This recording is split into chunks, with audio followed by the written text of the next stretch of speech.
today's webinar, Mr. A. Sunil Kumar, Honorable Secretary TMA and members of TMA. Good evening to all. It gives me great pleasure to extend to you all a very warm welcome to this webinar on life lessons from a diving inferno on behalf of the Trivandrum Management Association.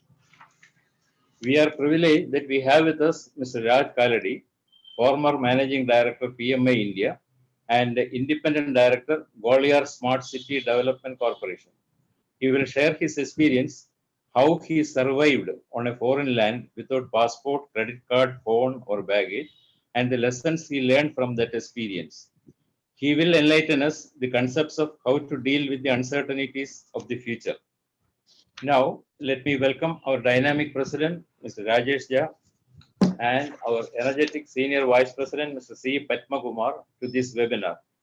I now welcome Mr. Raj Kaladi, guest speaker of today's topic, who is a renowned expert in this area of coping with uncertainties of future. I also welcome our very active secretary, Mr. A. Sunil Kumar. I welcome one and all who are attending this webinar. Thank you.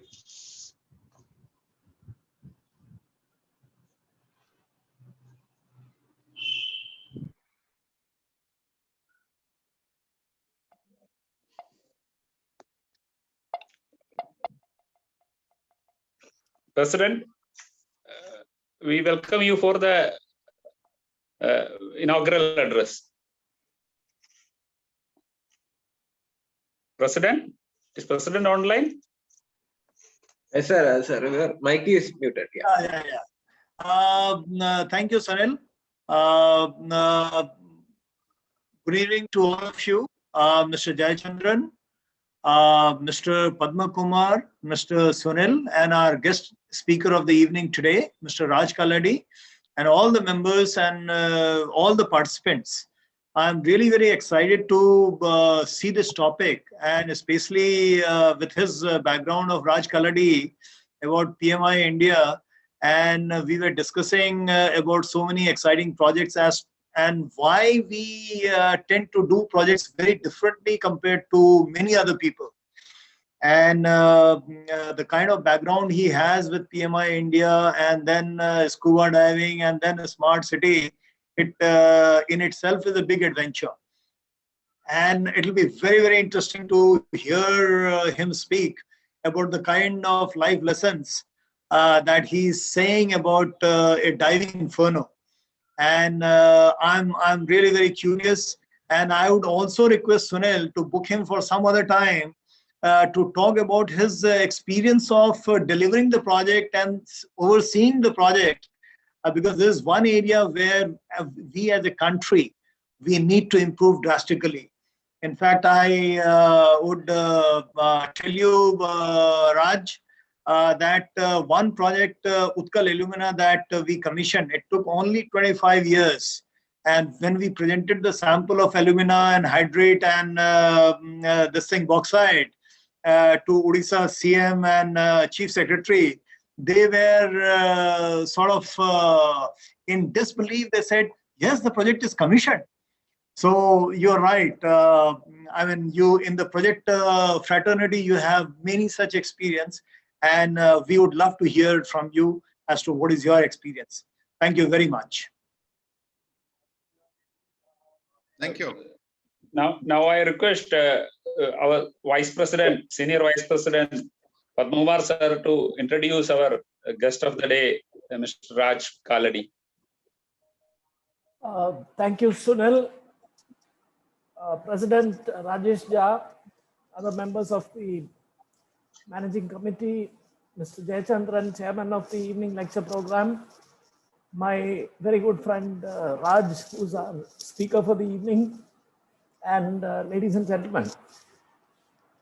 Today I can, with all honesty, say these very cliched words. It gives me great pleasure to introduce the speaker of the evening.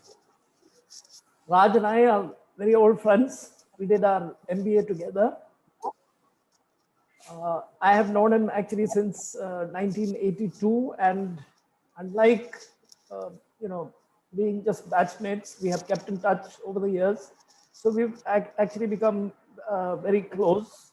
and that close relationship has been maintained over many years. You've already heard a little bit about what Raj has done, and I think you can see for yourselves what is on the screen. So let me try and give you a little extra insight into Raj the person.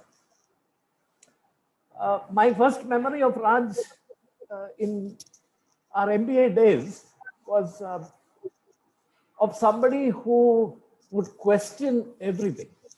And he used to ask all kinds of very fundamental questions, especially in the accounting class. And guys like us who are from an accounting background, we were actually quite taken aback by some of the questions that he asked. He hasn't lost that capacity for questioning, I can assure you, since then. Let me not dwell on his business career so much.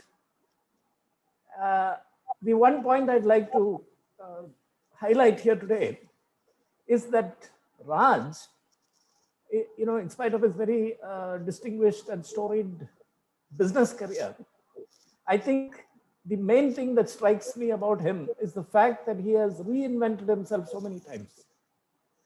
And nothing more impressive than what he did, I think, when he hit the age of 50. Because Raj was never a very, he liked sports, but he didn't spend too much time on it. But since that time, actually, he has become the one person in our batch who has inspired a lot of us who are sitting idle, doing nothing much, to actually become a little active. He's a diver, as you've already heard. He's a marathon runner. He has run marathons across the globe. He does paragliding. He's a certified diving instructor. And I think you are all in for a very interesting evening today. So let me not keep you from that. Ladies and gentlemen, Mr. Raj Kaladi. Thank you.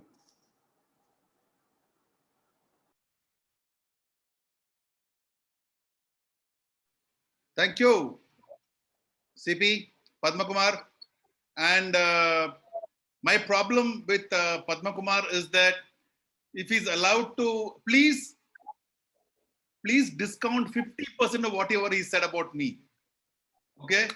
We always say that whenever Padma Kumar talks, please accept it with a bucket of salt. So with that, let me not waste more time, and let me get into what I need to talk. And at the outset, thank you very much. I see that there are quite a few people who are here for this webinar, and that speaks a lot that today, Friday evening, time with family or trying to travel, and you still are here at the webinar. Thank you very much for taking time out and being here. Very early in my career, I was told that if you want to make a good presentation, it must be told like a story. And I'm lucky here that what I'm going to tell you is actually a real life story, something which happened to me in 2017. So what I'll do is I will take a little time to talk to you about scuba diving, just give you a little background so that all of you are on the same page. I don't know how many of you have done scuba diving before, and some of you may have tried out scuba diving as a sport, or done what is called as a discover scuba, which is one or two dives under the water. Whatever the case may be, we'll try and be on the same page, and then we will just take the story ahead as to what happened. So scuba is a synonym for self-contained underwater breathing apparatus. So that's what scuba stands for, which most people don't realize, and I didn't realize till much later while doing scuba. Now, scuba diving, as you can see in the picture, is something where you have the oxygen tank on your back, and you have the hoses coming and you breathe underwater. You are not tethered anywhere, and you are free to move, and you are fighting the nature wherever required. The other form of working on this is typically the snorkeling, where you do it from the surface. You look through the snorkel and you look down. And that works best typically when the water is very, very clear. But then, of course, you can only see there. And the second way of doing that, the third way of doing it, if I may say, is what is called as free diving, where you dive down on one single breath and you come down and then you go up.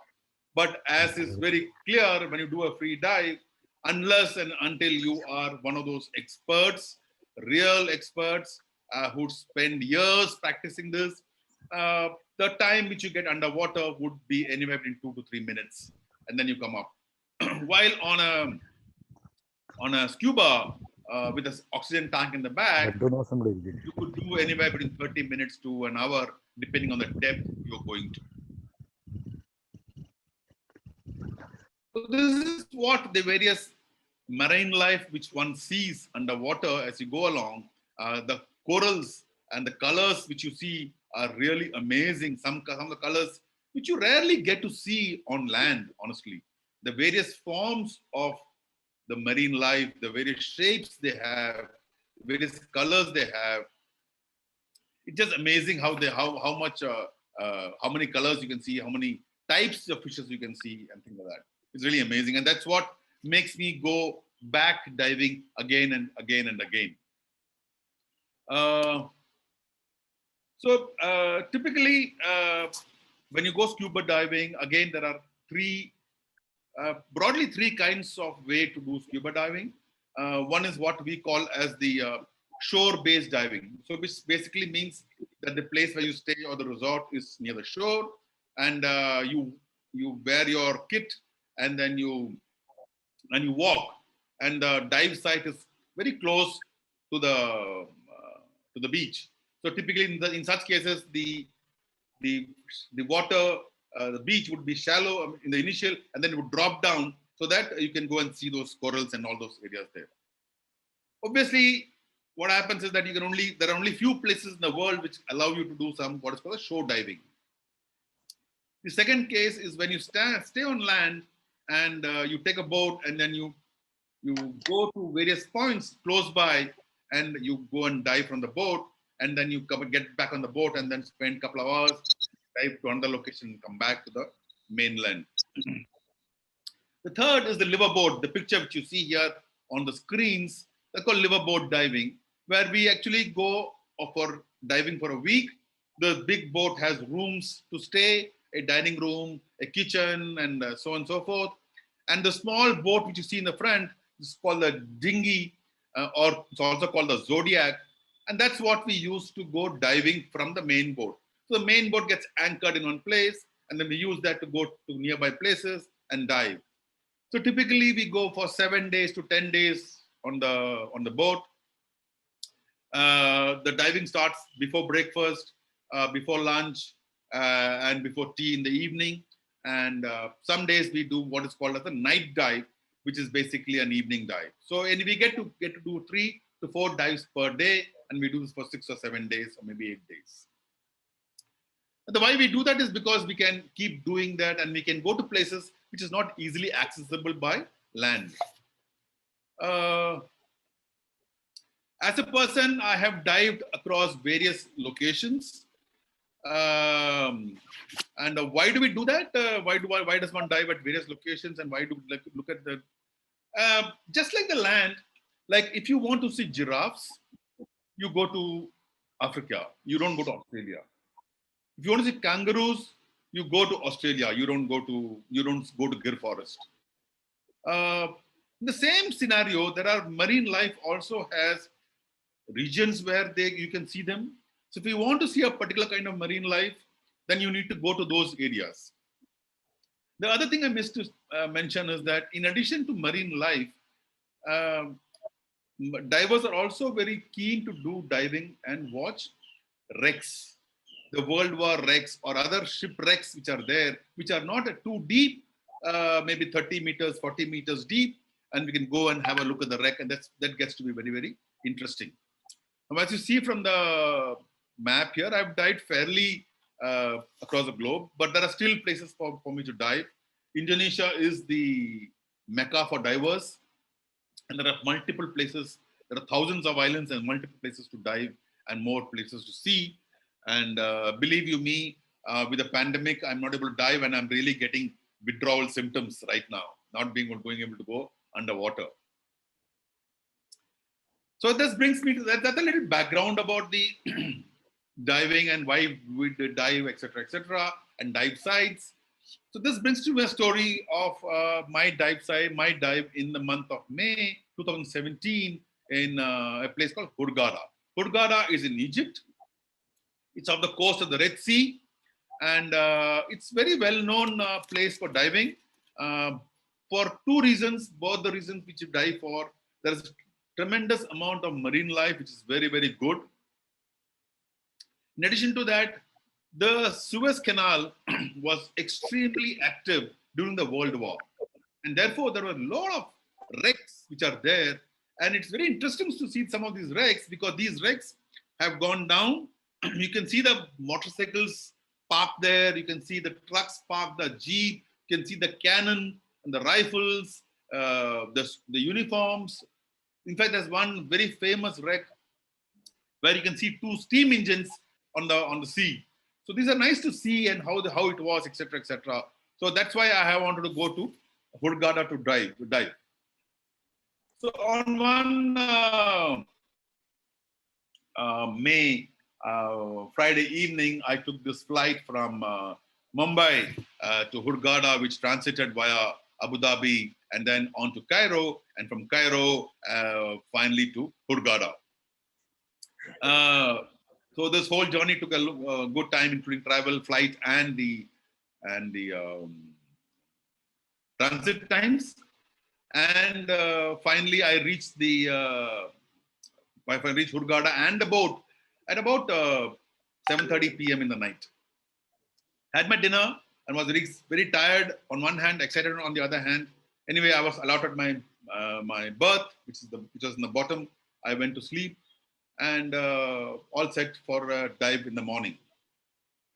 Got up at 8 a.m., came down for breakfast, was ready took out all my gears, were ready to dive. And then the captain told us that there are some port formalities which need to be completed. And therefore, instead of a 10 o'clock departure, there will be a 12 o'clock departure now. I thought, I want to use that time to catch up on some sleep. And so this is the boat which I went into. And if you see those small porthole, there's windows at the bottom, I was in the front, and that was where I was sort of sleeping. And so I went to sleep again. I put my alarm at 11:40 a.m. because 12 o'clock means that the lunch is at 12 o'clock. So as the sailing begins, the lunch would begin, and then we would rest, and then we would get the dive briefing, and then we would dive. So I kept my alarm for 11:40 and went up to sleep, and I got a good sleep. And alarm rang at 11:40. I woke up, went to the toilet, freshened myself up, wore my watch and wore my sunglasses. And I got out of my room, and I opened my room. I could smell some smoke and some burning smell. And since my deck was below the kitchen and I had to come up the ladder, I thought the chef must have burnt the lunch, some part of the lunch, etc. As I came up the ladder to the dining area, the entire area was foggy. I mean, the smoke, full of smoke, and I really couldn't see more than 2 feet ahead of me. And I was wondering what happened, and then I sort of walked the back of the ship, which is the area which you can see at the sea level, where those colorful fins and things are kept there. I walked there, and then I find that the rest of the guests are in that Zodiac, the dinghy which I showed you earlier, and they are calling me, come, come, come. So I'm wearing my shorts, and yeah. So what happens when you're going into these liver boats? These liver boats are the house of the staff, and therefore we remove our slippers and keep it in one place. And all this week we are without slippers. So I just sort of walked in, and then these people are calling me, and I went, and when they're calling me, so I went and jumped into the boat. And then somewhat one or two more people came in, And then the boat, the Zodiac, untied from the main boat and went off. I was still not sure what was happening. And as the Zodiac turned around and went across the boat, this is what I see, but that the boat is on fire. That's when I realized that the boat is actually on fire, and what was happening was all the smoke was the fire was what created smoke. And long story short, we went from there to another boat, and we were watching our boat burn down. And next day morning, this is what the boat looked like after the entire fire was over. Everything's gone. So basically, what it meant was that I had no passport, no phone, no currency, no credit card, no slippers, no ID of any sort, no nothing, okay, except what I was wearing. I was in a foreign country, in an Arabic country, in a language I don't speak, and I was 500 kilometers from Cairo, where the Indian embassy was. So this is what, and then of course we were bought from there to the Coast Guard. The Coast Guard had bought us there. We went to the Coast Guard's place and sort of realized that everything is gone. And then the realization starts dawning and things get worse. There is no ID, no passport, no driver's license, nothing, which meant that I could not catch a flight. Even if I had money, if I could steal the money or borrow the money, I could not go to Cairo because I don't have an ID. We could not get into a hotel because none of us had an ID. So we can't get a room to stay. Of course, we had no money, so therefore we don't know where to go and eat food. So what do we do? Now, thanks to the mobile, I don't know how many of you in this webinar right now remember phone numbers. As a child, when I was growing up, I used to remember at least a dozen or more numbers, maybe many more numbers we used to remember. We didn't have the phone. But today with the phone, there's no way I remember any numbers. You can't remember anybody's phone number. Anybody's phone number, you sort of look up the phone and then dial.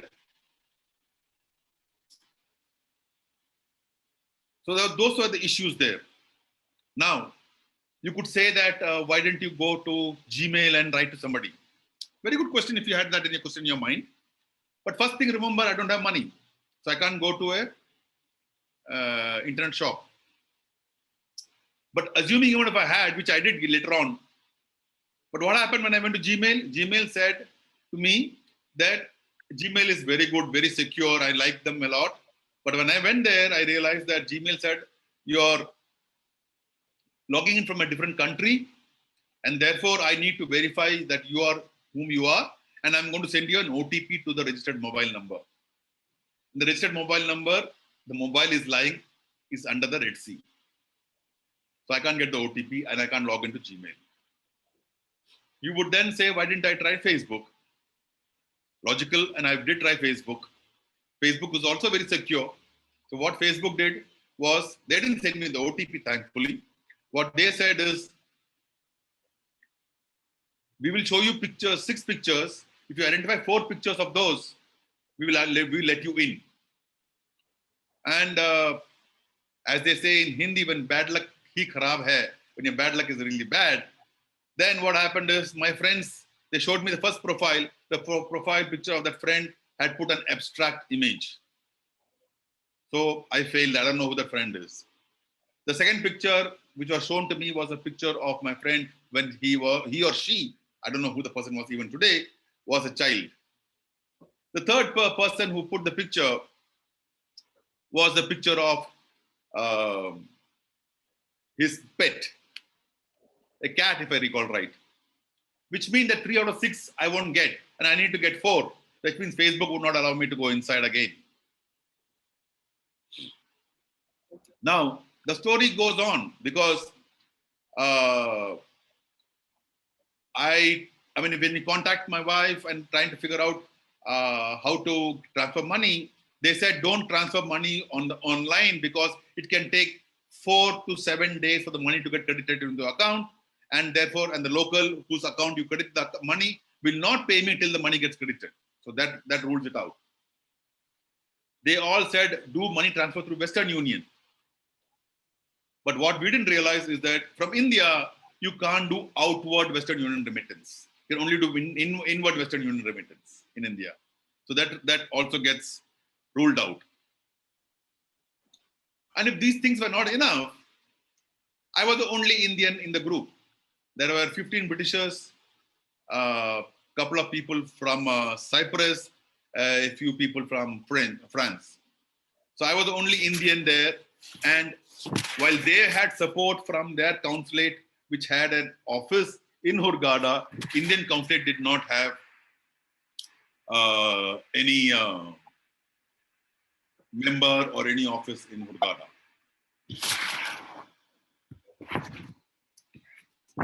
So this was a picture taken of me waiting there. This is exactly what I was, no slippers. And believe you me, when I say this, when you're hungry and the chemicals in your body play, you can get angry, you can get frustrated. Sometimes you're not thinking logically. It can be very, very frustrating, very, very.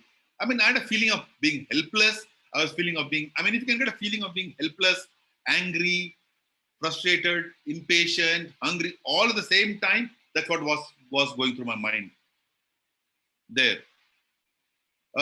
And believe me, when I was coming and telling the story back in India to my friends, I spoke non-stop for 4 hours because there are so many issues at every stage. We had to encounter, get out, write a police complaint, so on and so forth. It went on and on.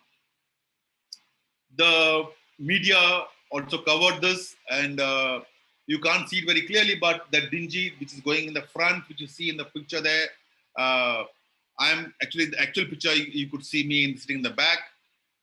They talked about this, and if you notice that somebody wrote an article on this, and what you see in the middle, the sleeping guest was very lucky to wake up having set the alarm. That sleeping guest was yours truly. That is me.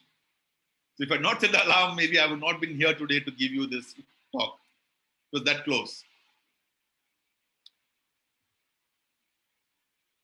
Yeah, so basically, you don't have any of these things with me, and like I said, I can talk on and on and on for this for a long time, but to make a long story short,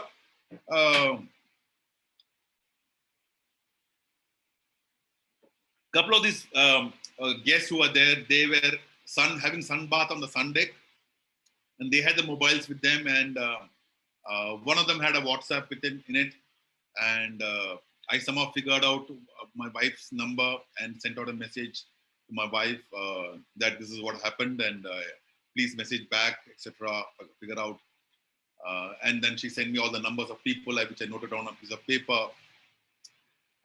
We then contacted the consulate. The French embassy had a member in Hurghada who came and met us, and using his phone and using his contact, I contacted the Indian consulate. The Indian consulate very clearly said that if you can reach Cairo, we will help you, but right now there is nobody there to help. Thankfully, he put me on to the president of the Indians Association in Cairo, whom I talked to, and he then tried to do Western Union money transfer from Cairo, but he also realized that even in Egypt, you can't do intercity. Egypt also is like India. You can only get money into Egypt and you can't transfer out or intra-Egypt. Anyway, he was kind enough to send me 1,000 pounds, 1,000 Egyptian pounds, which translates to approximately 6,000 rupees those days, through the similar app like what we have of the Paytm and Google Pay kind of a scenario. So he transferred that money to the captain of the ship, who was who had been arrested overnight, and he got a bail and came out. And he gave me that money, which I then used to buy a small old phone with some recharge in it. And of course, I also had to do KYC, but I didn't have any documents to do KYC. And thankfully, it was Egypt. And like India, with some jugaad, we were able to get the KYC done. And the shopkeeper told me that the phone will work for 4 days. And after that, you have to do Pakka KYC. I decided that by 4 days, I must try and get out of Egypt in some form or other. So using that contact, then we contacted another classmate of mine who had worked in Egypt, who then contacted his friend in Cairo, who sent me a car from Cairo to pick me up because I couldn't travel by flight, etc., etc. I couldn't travel by road. So he sent me, I couldn't travel by road, I mean bus. He sent me a car, and then I went back in the car, went to Cairo, I went to the embassy, got my emergency certificate. And on Wednesday, I was taking a flight back from Cairo to Bombay. I had gone with 29 kilos of luggage, this plus my handbag. I came back with one plastic cover, which basically had the charger of the phone and one dress. So you all wonder, what is this all about? Why am I telling you a story about what happened like this? And what has that got to do with management? What is the connection? Why am I telling the story for management? When I came back and I thought about this, and believe me, in that group, people came into fist fights. 2 people had high level of depression. One person was constantly crying. One of them had to be admitted into hospital there.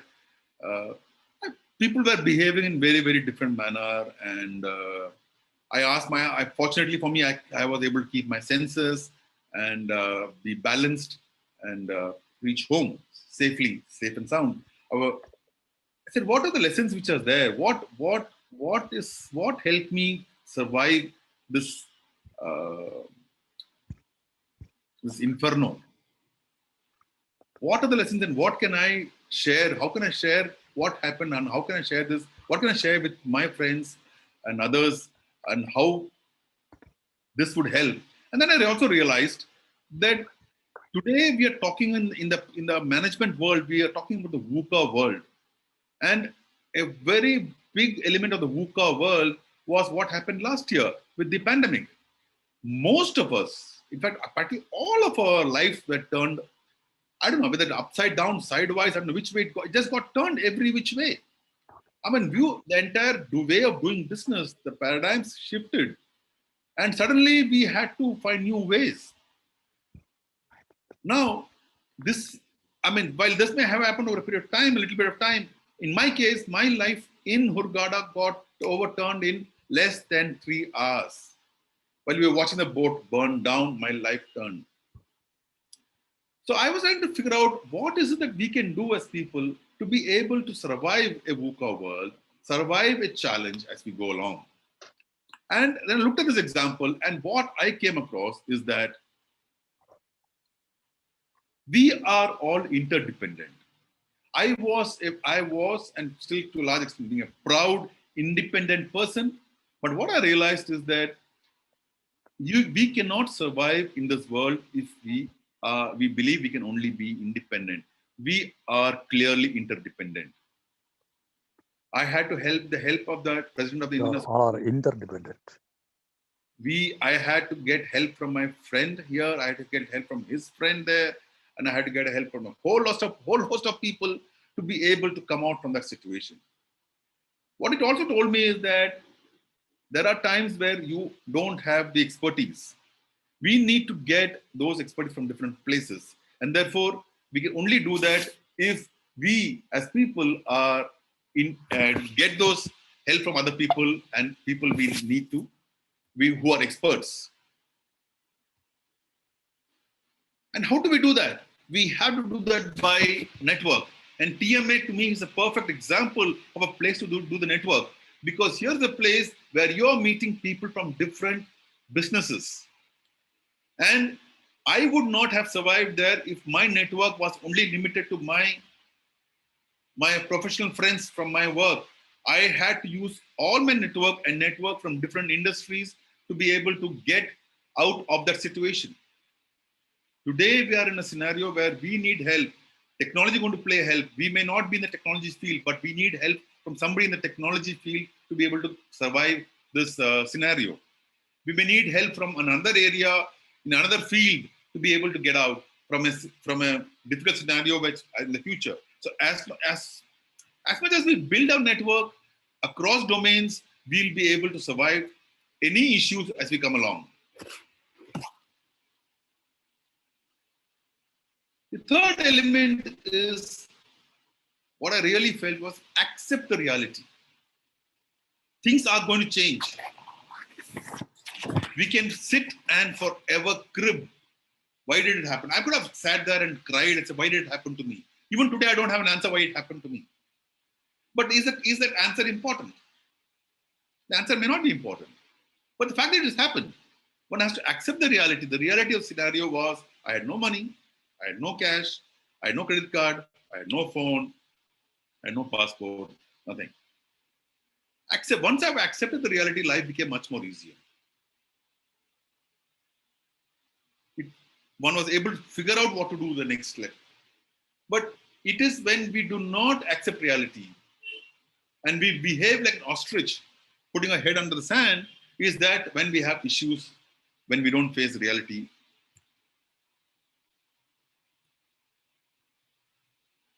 And when things change, what is important is to be able to focus.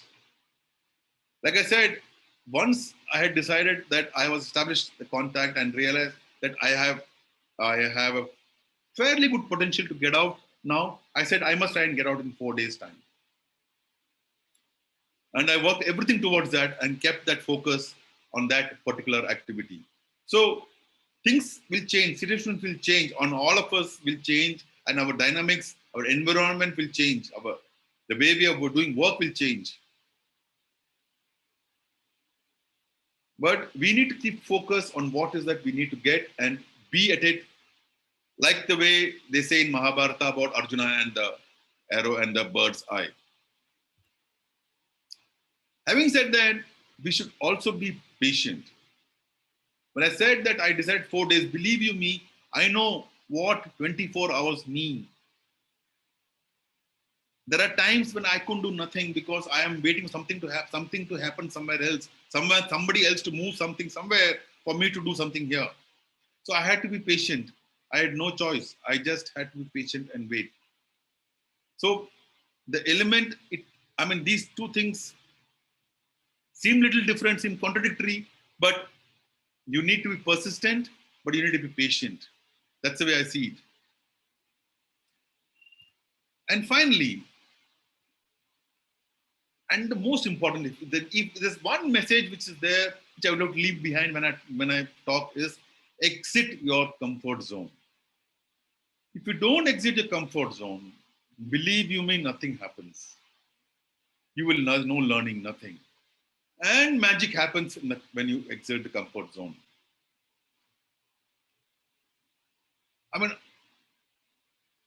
As Padma Kumar said this, I have really moved. I've tried to internalize this as much as I can. For a large part of my life, I was fairly a couch potato, happy with my food, once in a while having a drink, and generally being happy. And always, if anybody asks me, I always point to my long lifeline. So I have a long life to lead. So nothing going to happen to me. But then somewhere down the line, I went in and I started running, exercising, cycling now, paragliding, scuba diving, and you meet so many different people, so many different ideas.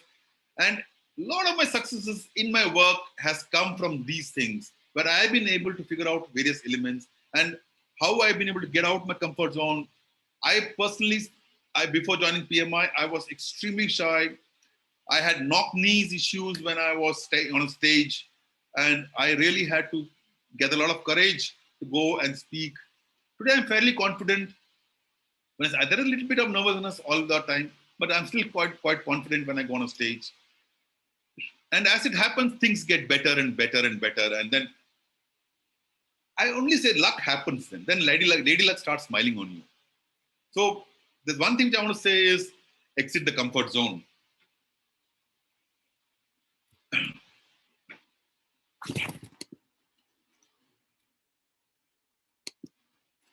And exit the comfort zone is important because, like I said, and I want to practice what I said, preach. So 2017 in Egypt, and believe me, Egypt those days, I think fairly today too as well, is very much like India 20 years behind. When I went to the government offices to get my clearances, I saw files from floor to roof, ceiling, people smoking inside between that. Everything has a queue to get done. You need a broker everywhere to get your things done. There is complete disregard for safety everywhere. But I said to myself, if I don't practice what I preach, then I don't think I should preach. And therefore, in 2018, I went back to Hurghada. Despite my experience like this, I went back to Hurghada, had a very successful dive trip. In fact, so successful that it is one of my most memorable dives. And this dive, which I'm showing a small clip, is when we had 5 dolphins doing a 14-minute show for all of us. And just watch this. They're so beautiful.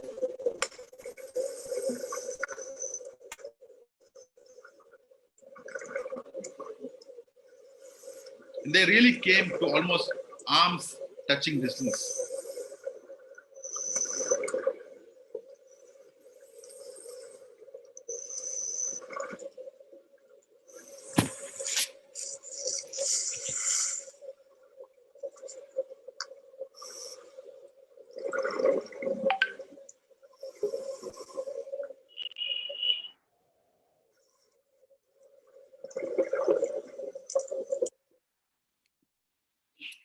So just to summarize, build your network, you're independent, accept realities, focus, patient.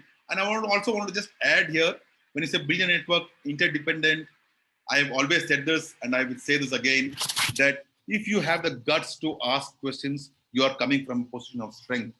And I believe that asking questions is only possible if you're strong. Only a weak person will not ask questions. And unfortunately, as we go senior in our organization, as we go higher in organization, we tend to believe that asking questions, asking for help is seen as a weakness. Believe you me, I don't think so. I think it is a great attitude to be able to ask for help, ask for questions. And like I said, build your network, accept reality, focus, be patient, and importantly, exit the comfort zone. Thank you very much. I'm open for questions at this point of time.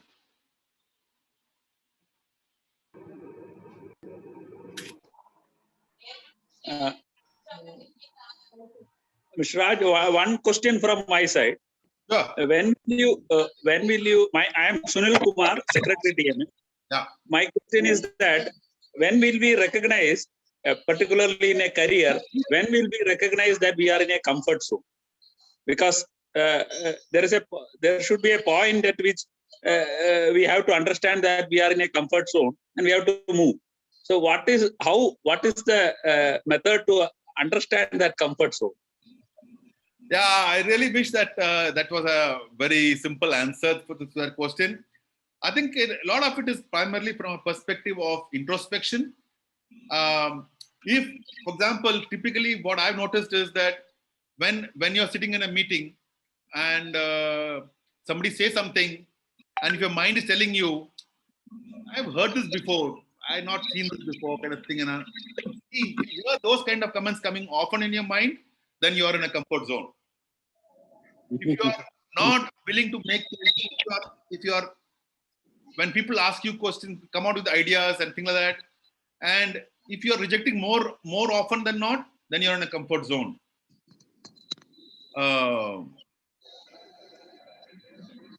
Yeah, I mean that's largely what I mean. If basically figure out if you know and ask yourself, what have you done in the last 1 year which is different from what you've done in the previous years?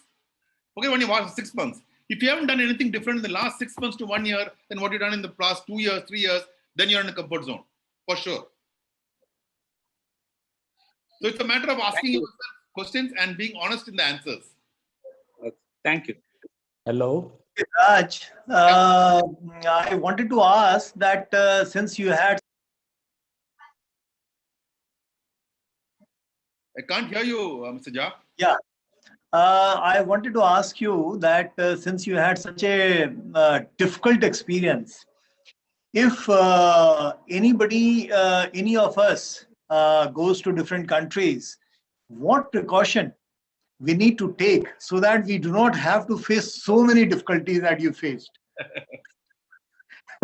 Maybe a lot of degrees lesser, because many of us will not be able to survive the kind of difficulties you faced. Thank you. Thank you for the kind words. So I've thought about it a lot, honestly. So, see, if you had to lose your passport, credit card, phone, everything in one shot, there's nothing you can do much. So typically, I don't have it right now.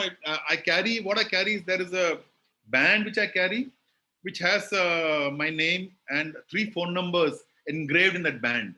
So at least what was my name, of course, there. I know 3 numbers which I need to get.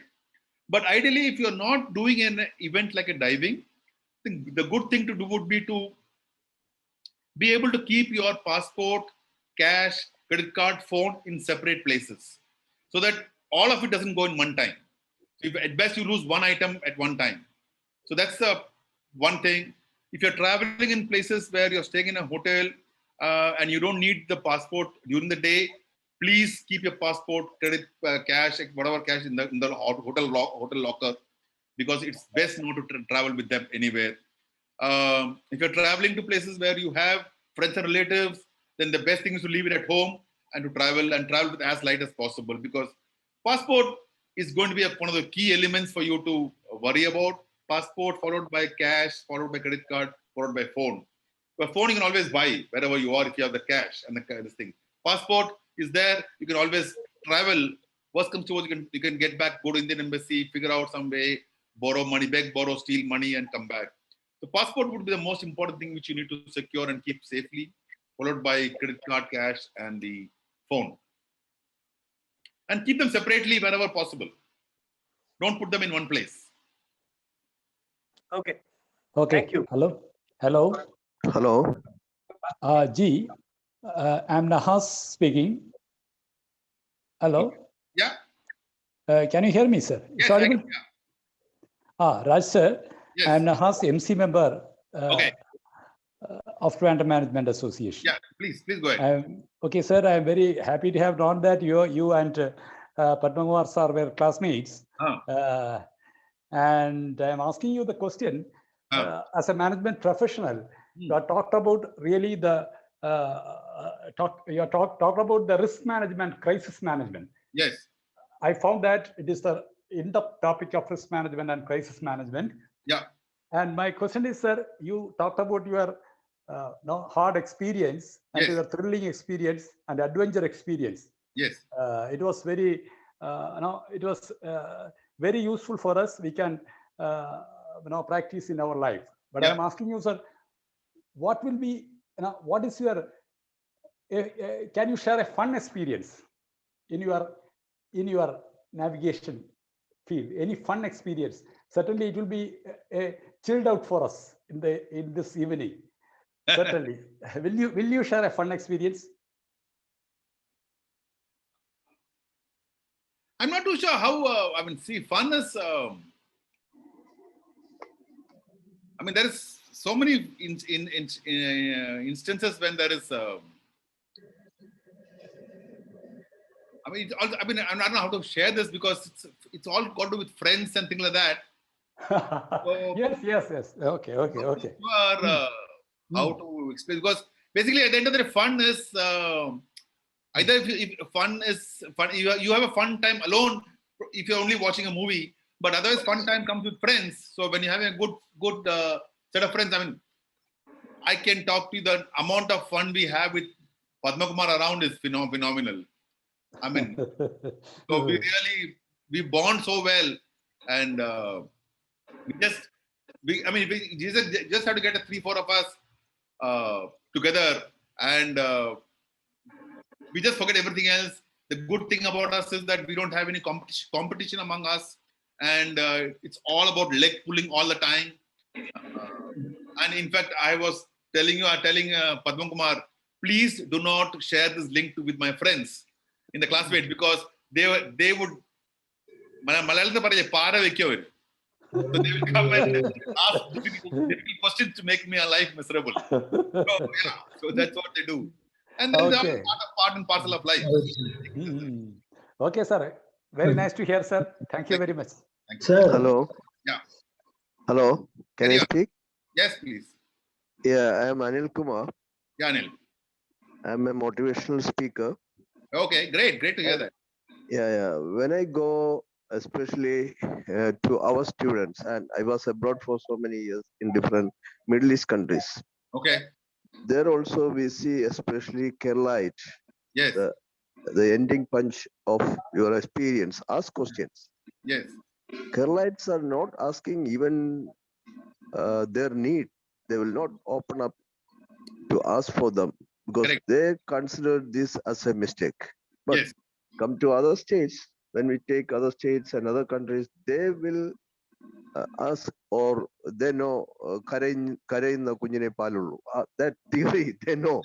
But our Keralites, how we can teach our students, because if there are 100 students, when there is a Q&A session, 2 or 3 will ask questions. Rest will listen only. Maybe they have questions, and I don't know. So how we can train them or make them aware that questioning is not a mistake? Thank you, sir. I guess questioning is an element where people have a lot of baggage which they carry, the schooling, the parenting, etc. So it's not something which is changed. But what I recently did an event for the QSAT MBA, School of Management, and I had a similar problem. The students were not asking questions. There are again 100 students were there.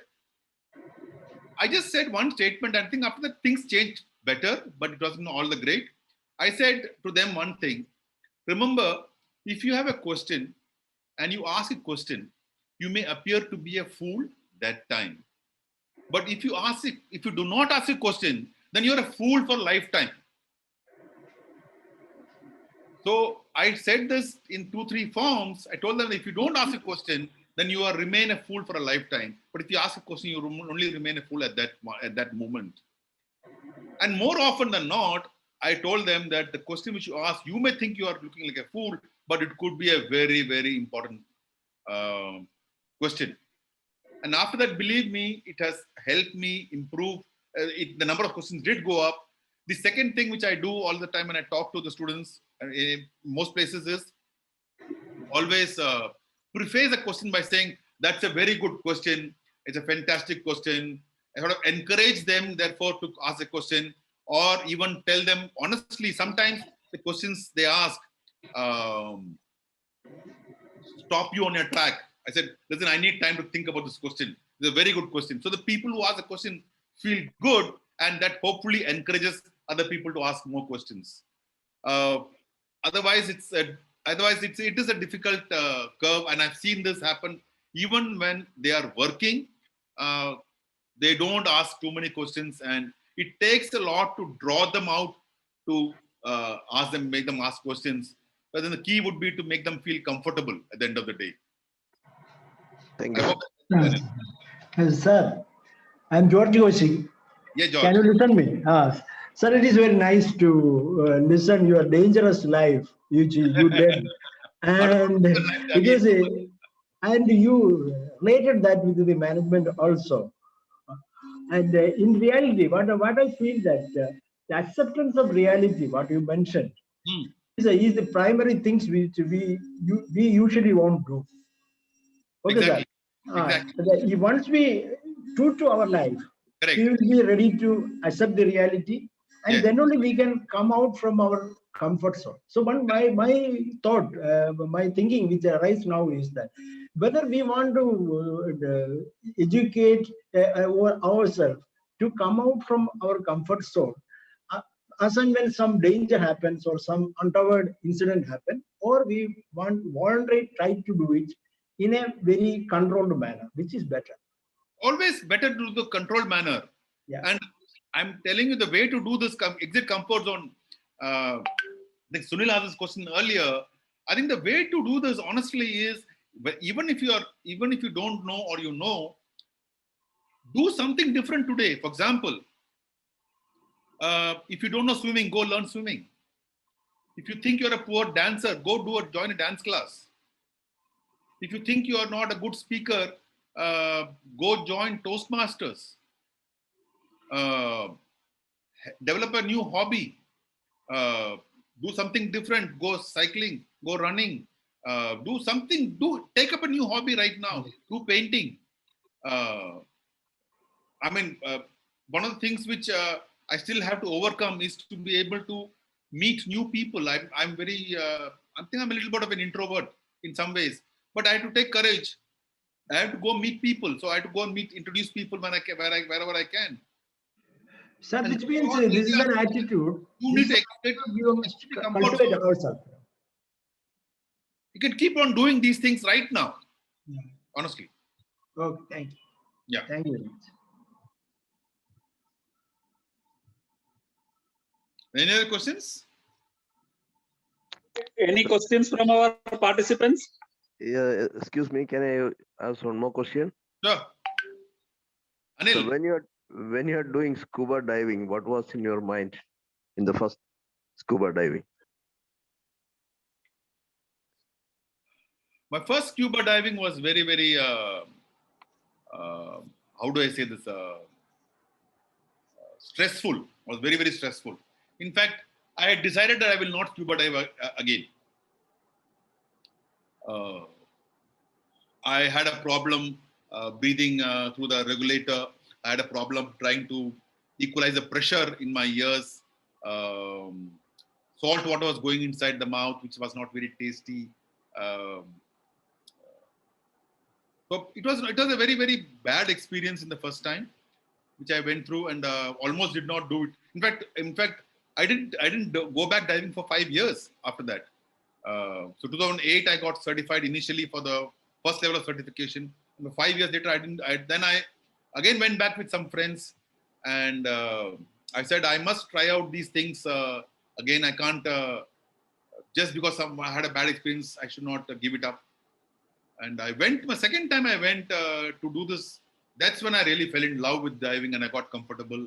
And of course, it took many more dives after that to really become comfortable. It's like sometimes, it's not as, it's a little more difficult than cycling. Once you get cycling, you're okay. Today, when you drive a car, for example, you don't think when you're changing the gear, you don't think when you're changing the clutch and brake. So that scenario, to reach that stage, it takes a few dives, maybe depending on how good you are. It could vary between 10 dives to 30 dives. It takes you time to become comfortable underwater, know where the equipment is, how to change, etc., etc. Know when you're going up and down in the water. So all those things it takes. So to answer your question, yeah, my first dive wasn't good. It took me my second dive to fall in love with diving. Thank you, sir. Thank you very much. Any more questions from our participants? Can we conclude with the vote of thanks, sir? Thank you. Thank you all. Okay. Now I take my turn to deliver the vote of thanks for the day. I thank our guest of the day and our speaker of the day, Mr. Raj Kaladi, for the wonderful session. It was really a very interesting session through a very good example, life example. And there were, without telling the management principles, we went through the actual application of that management principles. And it was really great to hear you this evening. As our president was earlier telling, we would also love to hear from you. We would also like to hear from you on project management at a later occasion. We will be coming back to you at a later occasion to hear from you on that occasion. Thank you, sir. Thank you very much, for this evening. All of you have a good evening and a good weekend. Thank you. I also thank our president for coming in this session in spite of his busy schedule and attending the program throughout the session. I thank our president, Mr. Rajesh Jha.